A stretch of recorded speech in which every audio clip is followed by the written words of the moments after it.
Hello viewers, स्वागत है आप सभी का मेरे यूट्यूब चैनल आस्क कैरियर गुरु में। और मैं हूं आपका होस्ट और दोस्त आर के सिंह।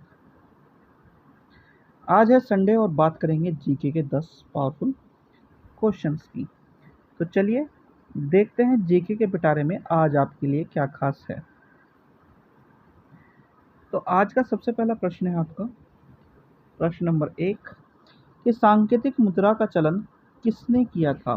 तो ये किया था मोहम्मद बिन तुगलक ने।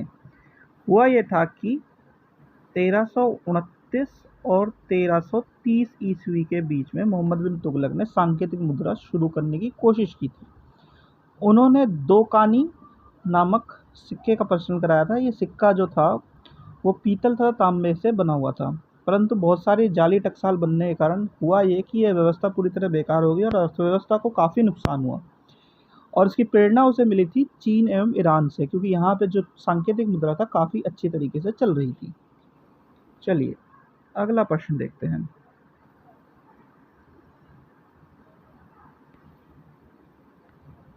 आज का अगला प्रश्न है प्रश्न नंबर 2। सर्वप्रथम लौह इस्पात उद्योग की स्थापना कहाँ हुई थी। तो ये हुई थी बिहार में।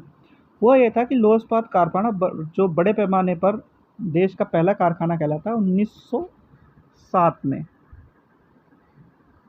जमशेदजी टाटा द्वारा बिहार में, जो कि अब के झारखंड के साकोची नामक स्थान पर स्थापित किया गया था। चलिए अगला प्रश्न देखते हैं। अगला प्रश्न है आपका प्रश्न नंबर 3। विजयनगर साम्राज्य का सबसे प्रभावशाली शासक कौन था। तो ये थे राजा कृष्णदेव राय जी।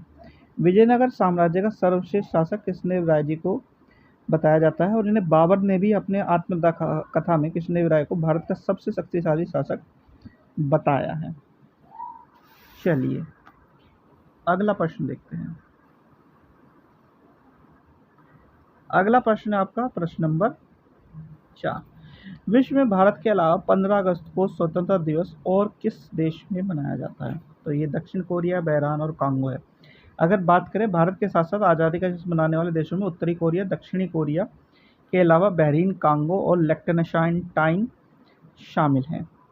चलिए प्रश्न नंबर 5 देखते हैं अब। प्रश्न नंबर 5 है आपका ऐसा कौन सा देश है जो आज तक किसी का गुलाम नहीं हुआ। तो ये है नेपाल। भारत का एक ये पड़ोसी मुल्क है जो कभी भी गुलाम नहीं हुआ, और देश का नाम है नेपाल। चलिए अगला प्रश्न देखते हैं। प्रश्न नंबर 6 है विश्व का सबसे बड़ा महासागर कौन सा है। तो यह है प्रशांत महासागर।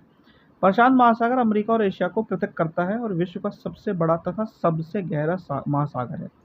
तुलनात्मक और भौगोलिक अध्ययन से पता चलता है इसके कि इस महासागर के जमीन का भाग तथा जलीय क्षेत्र अधिक है और जमीन का भाग कम है। चलिए अगला प्रश्न देखते हैं। अगला प्रश्न है आपका प्रश्न नंबर 7। विश्व का सबसे कठोर कानून वाला देश कौन सा है। तो यह है सऊदी अरब। तो विश्व के सबसे ज़्यादा कठोर कानून वाले देश का दर्जा सऊदी अरब को दिया जाता है। चलिए अगला प्रश्न देखते हैं अब। अगला प्रश्न है आपका प्रश्न नंबर 8। प्रश्न नंबर 8 क्या कहता है विश्व की सबसे बड़ी दीवार कौन सी है। तो ये है ग्रेट वॉल ऑफ चाइना, चीन की दीवार। इसे दुनिया के अजूबों में शामिल किया गया है। चीन की विशाल दीवार मिट्टी और पत्थर से बनी हुई है, एक किलानुमा दीवार है जिसे चीन के विभिन्न शासकों के द्वारा उत्तरी हमलावरों से रक्षा के लिए 5वीं शताब्दी ईसा पूर्व से लेकर के 16वीं शताब्दी ईसा पूर्व तक बनवाया गया है अलग अलग शासकों द्वारा। चलिए अगला प्रश्न देखते हैं। अगला प्रश्न है आपका प्रश्न नंबर 9। ऐसा कौन सा देश है जहाँ के डाक टिकट पर उस देश का नाम नहीं होता। तो ये है ग्रेट ब्रिटेन या यूनाइटेड किंगडम। बात करें यूनाइटेड किंगडम या ब्रिटेन की, ये एक ऐसा एकमात्र देश है जिसके डाक टिकट पर जारी करने वाले अंक का देश का नाम अंकित नहीं होता। ये इसलिए है कि यूनाइटेड किंगडम ने विश्व का डाक टिकट जो जारी किया था वो सबसे पहला प्रथम देश है, और प्रथम डाक टिकट भी उसी ने जारी किया था। 1 मई 1840 को ये डाक टिकट जारी किया गया था। ये काले रंग का एक छोटा चकोर कागज़ पर महारानी विक्टोरिया का चित्र बना हुआ था, काले रंग के कागज़ पर छोटा चकोर चकोर था ये साइज़ में, और उस पे महारानी विक्टोरिया का चित्र बना था और उस समय इसकी कीमत 1 पैनी रखी गई थी और इसे जो है मशहूर हुआ ये पेनी ब्लैक के नाम से भी मशहूर हुआ था फिर। चलिए, अब देखते हैं आज का अंतिम प्रश्न, यानी प्रश्न नंबर 10। प्रश्न नंबर 10 है, भारत का राष्ट्रीय पुष्प क्या है? तो ये है कमल। कमल यानी जिसका नाम हम साइंटिफिक नेम जो बोलते हैं, वैज्ञानिक नाम निलंबो नुसीपुरा ग्रैटिन, भारत का राष्ट्रीय फूल है। यह पवित्र पुष्प और इसका प्राचीन भारत में कला और गाथाओं में विशेष स्थान है। अगर बात करें 1857 की क्रांति की, तो 1857 की क्रांति में भी इसका प्रयोग किया गया था। इसके बाद ही इसे राष्ट्रीय फूल के रूप में आज़ादी के बाद स्वीकृत किया गया। तो ये थे आज के जीके के इस हफ्ते के पावरफुल 10 क्वेश्चन। आशा करता हूँ आपको वीडियो अच्छी लगी होगी। अगर वीडियो अच्छी लगी हो तो चैनल को सब्सक्राइब करें, वीडियो को लाइक करें, शेयर करें। Thank you.